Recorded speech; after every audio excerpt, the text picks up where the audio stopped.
Olá, meus irmãos. A paz do Mestre Jesus esteja com todos vocês. Que Deus abençoe quem me ouve e que o Senhor possa falar conosco, sempre por intermédio da sua santa palavra.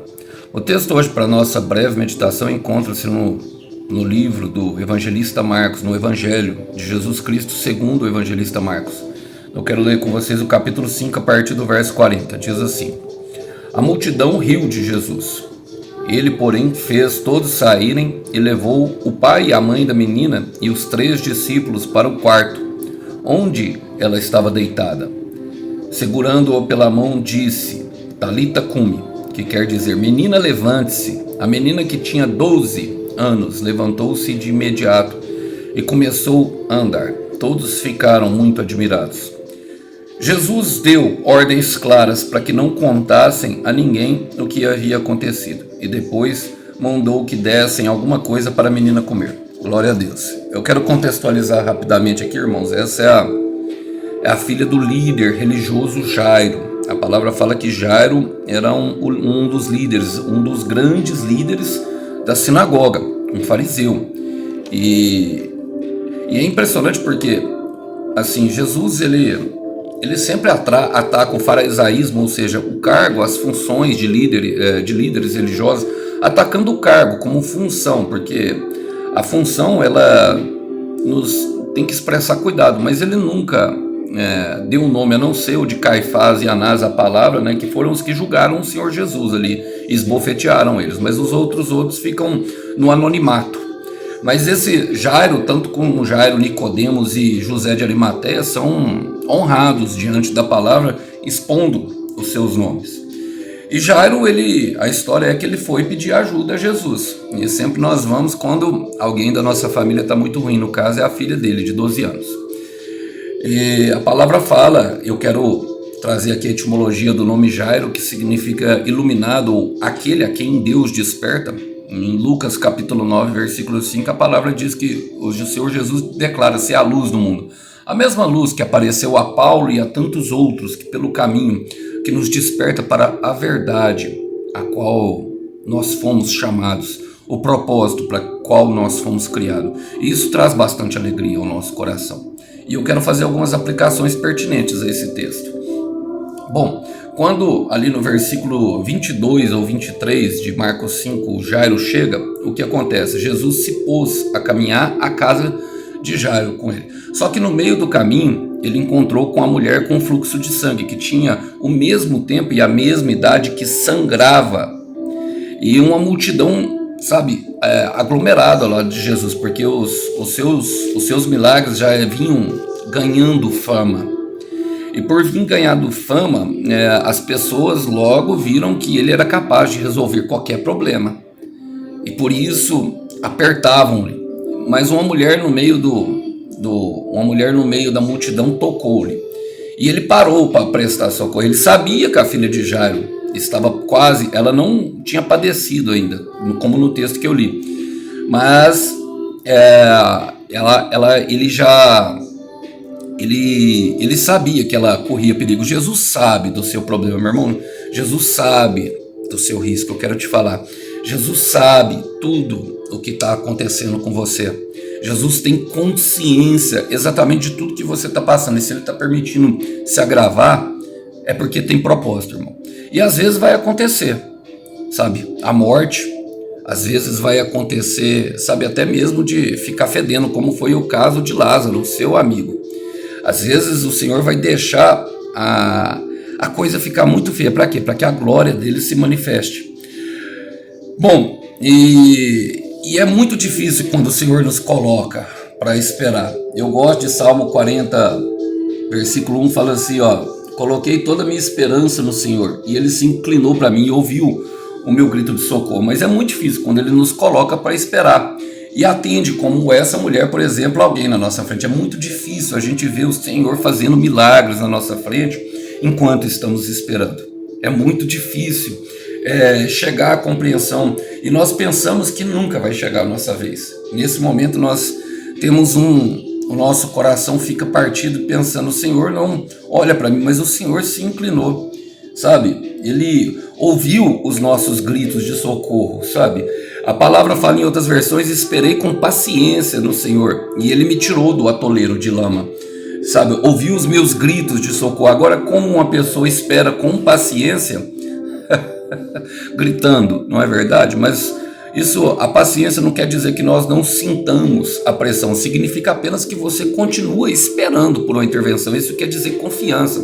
Confia no Senhor, meu irmão. Deus tem um tempo perfeito para a sua vida. Ele está preparando o cenário, inclinando corações das pessoas que fazem parte do teu propósito. Enquanto isso, nós veremos algumas ações dele. Bom, olha, o que aconteceu no versículo, justamente no versículo 35, chegou os mensageiros e falaram: olha, Jairo, sua filha morreu, não incomoda mais o mestre. Naquele momento, a esperança acabou, tenho plena confiança. A palavra fala que uma esperança adiada adoece o coração. Quantas pessoas estão com o coração adoecido porque têm esperado uma intervenção do Senhor? Quantas pessoas têm, sabe, colocado a sua esperança no Senhor e parece que Ele não vai agir? Eu quero dizer para você, meu irmão, Números 23, versículo 19, o Senhor não é homem para que minta, nem filho do homem para que se arrependa. Acaso Ele falou e deixará de agir? Eu quero repetir essa pergunta. Acaso Ele fala e deixa de agir? Eu quero repetir mais uma vez para que entre em teu coração. Acaso Deus fala e deixa de agir? E tinha um propósito. Bom, e aí chega no texto, aonde que eu leio, porque o Senhor ainda continuou a caminho da casa de Jairo. E quando ele chegou lá, ele deu a mensagem, ele falou assim: a criança não morreu, mas está dormindo. E eu comecei justamente de propósito nesse texto, onde lá tinha as parteiras que eram contratadas para chorar. As parteiras não, pessoas que choravam, tinha muitas pessoas que eram colocadas para chorar em velórios, assim, que davam uma impressão, uma aparência de importância da pessoa que morreu. Bom, e eu quero falar, a multidão riu de Jesus. A multidão não compreende Jesus. Jesus é mal compreendido pela multidão. E perceba isso, irmãos. Há uma falta de compreensão há uma compreensão sobre Jesus em todos os aspectos e de como ele faz as coisas, porque ele poderia ter ido antes, ele poderia ter, curado a mulher do fluxo de sangue depois, já que ela não estava em perigo de morte, não é verdade? Às vezes nós queremos colocar a ordem, nós queremos mostrar para Jesus como fazer, mas ele tem um motivo. Olha, a multidão riu de Jesus e isso mostra da falta de compreensão. Ele, porém, fez todos saírem e levou o pai da menina e os 3 discípulos para o quarto onde ela estava deitada. O quarto fala de Mateus 6,6, fala do nosso período de oração, a qual nós falamos com ele. Entra para dentro do teu quarto, fecha a porta do teu quarto, entra para dentro do teu quarto e ora ao teu pai que está ora ao teu pai em secreto que te vê, e ele te recompensará em público. Essa é uma mensagem poderosa, mas é impressionante por quê? Porque ele separou os pais e os discípulos da multidão. Por quê? Justamente para que a multidão não desanimasse eles com a incredulidade deles. A multidão é incrédula. A multidão duvida do poder de Deus. A multidão duvida. Então muitas vezes o Senhor nos leva ao deserto justamente por isso, irmãos. É para nos dar uma experiência. Sabe, você foi levado a esse lugar onde você está, meu irmão. Você tem ouvido a palavra aqui constantemente para ter uma experiência que vai marcar a sua vida para sempre. Eu quero repetir isso. O Senhor está te levando a um lugar onde Ele vai marcar a tua vida para sempre. A sua vida vai ter um antes de Jesus e depois de Jesus. E é por isso que às vezes as coisas ficam muito feias. Eu quero ler com vocês o que está em Jeremias capítulo, não, vou deixar para ler depois esse. Olha, eu vou seguir aqui. Ele fala no versículo 41. Segurando pela mão disse, Talita cuma, que quer dizer, menina, levante-se. A menina já estava morta. Irmãos, eu gosto de Apocalipse 21, versículo 4. E Deus enxugará do nosso rosto toda lágrima. Eu quero repetir. Deus enxugará do nosso rosto toda lágrima. Ele tem o poder de enxugar a sua lágrima, e mais do que isso, Ele tem poder de fazer cessar aquilo que te faz chorar. Aquilo que nos faz chorar vai ser cessada, vai chegar um momento em que a alegria será completa. Talita cumi é a palavra qual o Senhor dá em ordem, que em aramaico significa menina, levante-se. Marcos talvez tenha ouvido em aramaico, e por isso ele retrata a palavra em aramaico, talita cumi, é o que o Senhor te diz hoje. Sabe, levante-se do teu lugar de dor, levante-se do teu lugar, sabe, aonde você tem afundado. Salmo 40, versículo 2 fala, ele me tirou do poço de destruição, de um atoleiro de lama. Olha, ele vai te tirar desse poço de destruição, deste lugar de morte, apenas com uma palavra simples, levante-se menina, levante-se menino, é aonde o Senhor vem. Olha, e a palavra fala que a menina que tinha 12 anos, que estava morta, levantou-se de imediato e começou a andar. Todos ficaram muito admirados. Está vendo o propósito? Todos ficaram muito admirados. Você está enxergando o propósito? É para que todos se admirem. É para que muitos creiam em nome de Deus. Mas eu gosto dessa expressão, levantou-se de imediato. Muitas vezes nós ouvimos uma palavra do Senhor e não agimos de forma imediata. Não colocamos, sabe, a nossa esperança no Senhor. Não colocamos, sabe, a nossa verdade no Senhor. É impressionante isso. Por quê? Porque ficamos incrédulos. Nós achamos que a nossa solução ela vai vir de forma, sabe, espetacular. Mas é com uma simples palavra. O Senhor, com o poder da sua palavra, na simplicidade, irmãos, que Deus age. Com o poder da sua palavra, Ele fez tudo que se vê e as coisas que não se veem. O mundo espiritual e o mundo real foram feitos pelo poder da palavra. Ele trouxe à existência as coisas que não existem pelo poder da sua palavra. Olha, a menina levantou de imediato e começou a andar. Eu gosto dessa expressão e agora eu vou ler.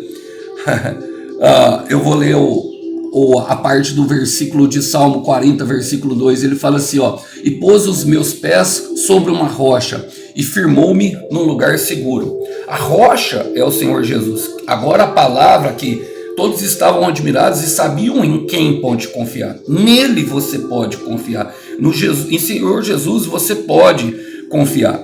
Olha, é impressionante isso que aconteceu, porque nós não temos a compreensão exata de como o Senhor vai fazer e tudo que o Senhor vai fazer, mas é imprescindível que nós temos a confiança de que mesmo que Ele faça tudo conforme, não faça conforme nós estamos pensando, a maneira dele vai ser perfeita. O nosso tempo tem pressa, o tempo de Deus é perfeito, Ele está movendo o cenário, meu irmão, Ele está movendo o cenário para o seu milagre. Agora eu vou ler Lamentações capítulo 3, versículo 32, embora traga tristeza, também mostra compaixão. Embora traga tristeza, também mostra compaixão. Por quê? Olha só, Jesus deu ordens claras para que não contassem a ninguém o que havia acontecido. Em Marcos 3, no versículo 11 e 12, ele fala, e sempre que vinham os espíritos impuros se atiravam no chão na frente dele e gritavam, você é o Filho de Deus. Ele, porém, dava ordem severa. Por quê? Porque ele sabe que não era o tempo dele ser revelado para todos. Jesus conhece o tempo de todas as coisas se manifestarem na sua vida. Então, às vezes, Ele vai nos colocar num período de silêncio, vai nos isolar das pessoas, vai nos mostrar fazendo milagre na frente das pessoas, e isso tudo tem um motivo, para que a sua fé no Filho de Deus cresça. Agora, eu gosto dessa última instrução, que ele fala assim, ó, que dessem alguma coisa para comer. Irmãos, Jesus tem poder para curar, para expulsar os demônios, tem poder sobre a morte, como foi visto agora, tem poder para curar doenças, tem poder para fazer cego ver, para aleijado andar, ele tem poder para fazer qualquer coisa. O nosso Deus ele é muito mais poderoso do que nós pensamos, mas ele dá uma ordem para eles comer, porque a menina, ele se preocupa com as nossas necessidades básicas, e por isso esse versículo se faz tão importante de Lamentações capítulo 3, versículo 32, embora traga tristeza, também mostra compaixão. Por quê? Por causa da grandeza do seu amor. E ele nos ensina, perceba que ele manda as outras pessoas alimentarem, talvez ainda aquela pessoa, o seu milagre ainda sinta os efeitos que o pecado, sabe, a morte fala justamente do pecado, que o pecado traz, mas nós devemos alimentar tanto espiritualmente como naturalmente, como, por exemplo, sabe, sentar na mesa, na refeição, demonstra muito grande amor e carinho. E o Senhor nos ensina, por meio da sua palavra, o amor leal, como ele deve ser feito. Então dê de comer, sabe, quando a pessoa chegar.